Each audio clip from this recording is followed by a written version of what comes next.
Les troupes russes ont lancé des frappes de drones kamikazes Geran dans la région d'Odessa. À Izmaïl, un terminal de chargement et une usine, utilisés par les forces ukrainiennes à des fins militaires, ont été pris pour cible. Des troupes ukrainiennes ont bombardé massivement les villes frontalières de la région de Bryansk. Dans le village de Suzemka, des bâtiments résidentiels et des infrastructures civiles ont été endommagés et 4 personnes ont été blessées par des éclats d'obus. Les systèmes de défense aérienne russes ont intercepté un drone ennemi en approche de Belgorod. Débris ont endommagé des immeubles d'habitation. 3 personnes ont été tuées, dont un enfant, et 2 autres ont été blessés.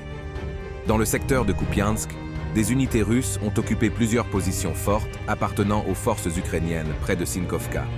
Au sud-est, des troupes parviennent également à progresser en direction d'Ivanovka et de Kislovka. Dans le secteur de Donetsk, les militaires russes poursuivent l'offensive contre la zone fortifiée d'Avdevka.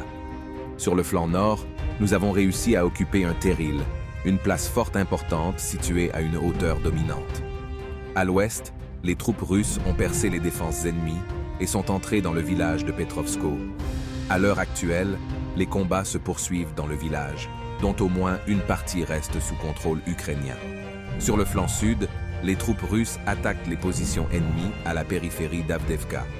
Les troupes ont occupé une section de la voie ferrée à proximité du restaurant Tsarskaya Okota, transformé en position fortifiée par les forces ukrainiennes.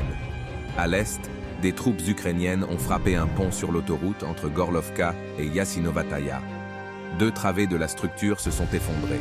Jusqu'à ce qu'elles soient restaurées, la circulation passera par Yenakievo. Dans le secteur d'Orekov, les 2 parties ont réduit leur activité offensive en raison de fortes pluies. Les artilleurs russes frappent aux endroits où les forces ennemies sont concentrées, perturbant ainsi leur rotation.